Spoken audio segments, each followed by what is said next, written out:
آله وصحبه أجمعين. أما بعد، قال الله تبارك وتعالى في كلامه العزيز والفرقان الحميد: أعوذ بالله من الشيطان الرجيم، بسم الله الرحمن الرحيم. قالوا يا أيها العزيز مسنا وأهلنا الضر وجئنا ببضاعة مزجاة فأوف لنا الكيل وتصدق علينا إن الله يجزي المتصدقين. صدق الله العظيم. گرامی قدر شخصیات، معزز سامعین المصلین،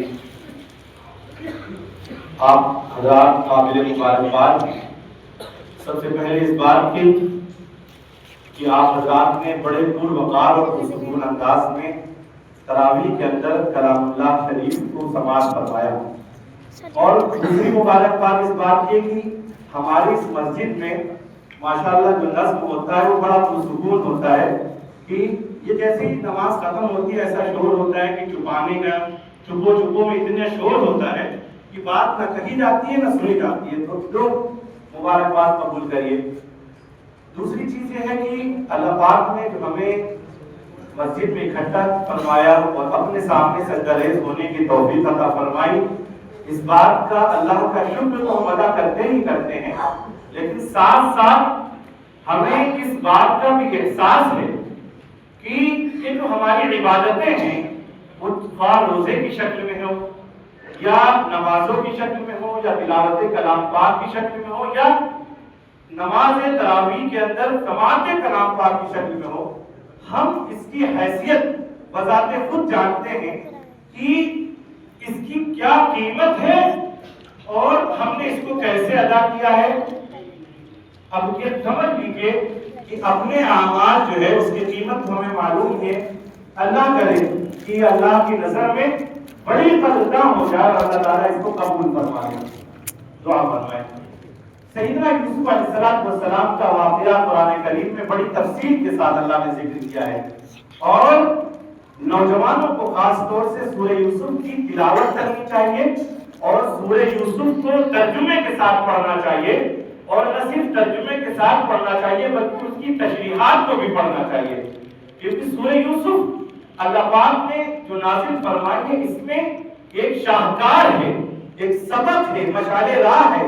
اور انسان جو زندگی گزارتا ہے وہ کسی بھی عمر کا ہو، اس کا کسی بھی شعبے سے تعلق رکھتا ہو، کچھ صورتیں ایسی ہیں جس کا تعلق ایسا محسوس ہوتا ہے کہ ہم سب سے ہے. سورہ یوسف ان میں سے ایک ہے. اس کے اندر کیا ہے کہ سگے بھائی یعنی اپنے سگے ہلاکت کا سبب بن سکتے ہیں، غیر جو ہے وہ جان بچا سکتے ہیں، نجات کا سبب بن سکتے ہیں، پارسا لوگوں کے اوپر تہمت لگائی جا سکتی ہے بلا وجہ اور قید میں ڈالا جا سکتا ہے اور جو ہے کیا نام ہے اسی طرح رہائی ہو سکتی ہے. سب ظلم پر صبر کرنے پہ اللہ تعالیٰ منصب عطا کر سکتے ہیں. بہت ساری باتیں ہیں اس کے اندر. ایک ویژن ہے یعنی خواب سے اللہ پاک سورہ شروع کرتے ہیں.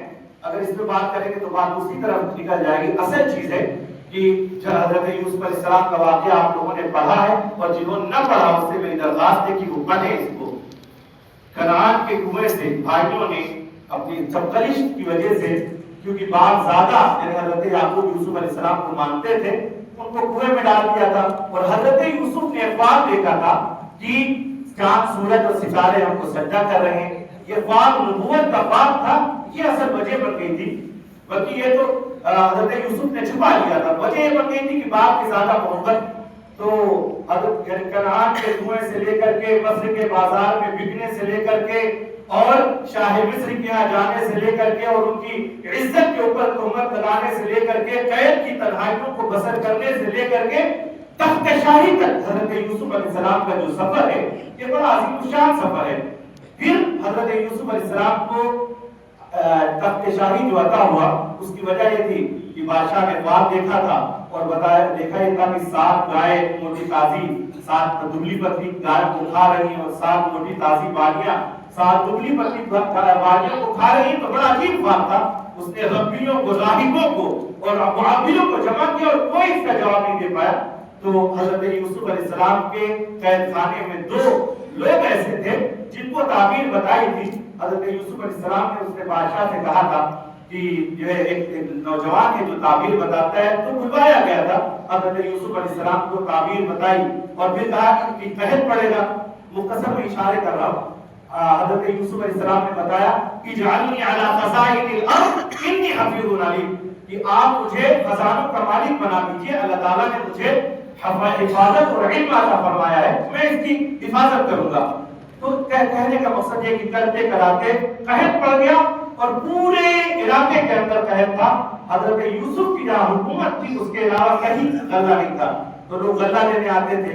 پھر وہی بھائی جنہوں نے حضرت یوسف کو کنویں میں ڈالا تھا، وہی بھائی آئے حضرت یوسف علیہ السلام کے دربار میں اور غلہ لے کے گئے۔ پہلی بار آئے غلہ دیا گیا، دوسری بار آئے غلہ دیا گیا، اور تیسری بار جب وہ آئے ان کو غلہ دیا گیا۔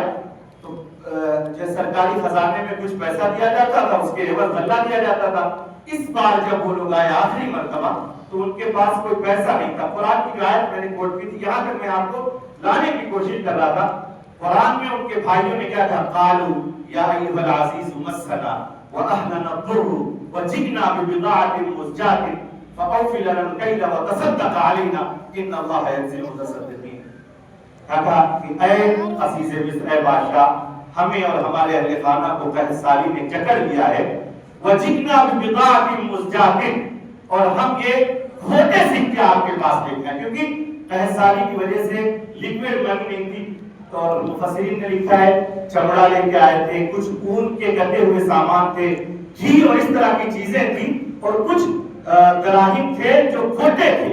تو انہوں نے کہا جئنا ببضاعۃ مزجاۃ، اے عزیز مصر، ہے بادشاہ، ہم یہ جو لے کر کے آئے کھوٹے سکے اور یہ تھوڑی سی قلیل چیزیں جو بے وقت چیزیں ہیں، ان کو قبول کر لیجیے، وتصدق علینا، اور ہم پر صدقہ کریے، یعنی رحم کریے، اور ہم اپنے خزانوں کے دروازے ہمارے لیے کھول دیجیے۔ تو ہم بھی اپنے اس اعمال کو جو ہم نے روزے، تلاوت، تراویح، اذکار کیے ہیں، اس کو ہم کیا سمجھیں؟ ببضاعۃ مزجاۃ، اللہ کے دربار کے اندر ہم تو یہ کھوٹی عبادتیں ہیں، ہماری ٹوٹی پھوٹی عبادتیں ہیں، اور یہ اللہ کے دربار میں ہم لے کر کے آئے ہیں۔ ہمیں اللہ سے دعا کرنی ہے کہ اللہ تعالیٰ جو ہے ان چیزوں کو قبول فرما لے، اور قبولیت سے نواز کر کے اس کو اپنے دربار کے اندر قبول کرنے کے ساتھ ساتھ ہمیں اس کا نعمت بدل عطا فرمائے، کیونکہ ہماری عبادات کو اس لائق نہیں ہے کہ اس کو دعوے کر کے ہم جو ہے اس سے کچھ حاصل کر سکتے ہیں۔ اور دوسری چیز یہ کہ قرآن کریم جو ہے اس سے رمضان المبارک کا بہت مضبوط رشتہ ہے۔ ہم تلاوت کلام اللہ تکمیل ہوئی ہے تراویح میں، تراویح کا مکمل نہیں ہوئی ہے، یہ رمضان کے اخیر تک انشاءاللہ چلے گی۔ مسجدیں خالی نہ کریے، مسجدیں سونی نہ کریے، ہم تراویح انشاءاللہ پڑھیں گے اور قرآن سے اپنے رشتوں کو مضبوط کریں گے۔ اور ساتھ ساتھ حضور اکرم صلی اللہ علیہ وسلم نے فرمایا ادبوا اولادکم علی قراءۃ الرسال حب نبیکم وحب اہل بیتی وحب تلاوت القرآن، اپنی نسلوں کو تین چیزوں کے اوپر ان کی پرورش کرو، پیوست کر دو۔ حب نبیکم، اپنے نبی کی محبت۔ نبی کی محبت کیسے آئے گی؟ نبی کی سیرت کا تعارف سے۔ اللہ کا شکر ہے ہماری اس مسجد میں ہم لوگ 123 جمل سے نبی کی سیرت کے اور سن رہے ہیں۔ جہاں تک میرا پیغام جائے محمد رسول اللہ صلی اللہ علیہ وسلم کی سیرتیں گھروں کے اندر، دکانوں کے اندر، مکانوں کے اندر، بازاروں کے اندر اس طرح سے عام ہو کہ دیکھنے والے یہ کہیں کہ محمد رسول اللہ صلی اللہ علیہ وسلم کی امتی ہیں۔ اسی طرح حب نبیکم وحب اہل بیتی، اہل بیت کی محبت اپنی نسلوں کے دلوں میں بٹھانا ہے۔ وحب تلاوت القرآن، اور قرآن کریم کی تلاوت کی محبت، اس کے معانی و مفاہیم کی محبت بیٹھانا ہے۔ اللہ تعالیٰ ہمیں قرآن والا بنائے اور قرآن کریم کو آخرت میں ہمارے لیے شفاعت کرنے والا بنائے۔ اللہ تعالیٰ کہنے سننے سے زیادہ عمل کی توفیق نصیب فرمائے۔ وآخر دعوانا الحمدللہ رب العالمین۔ دعا فرمائے۔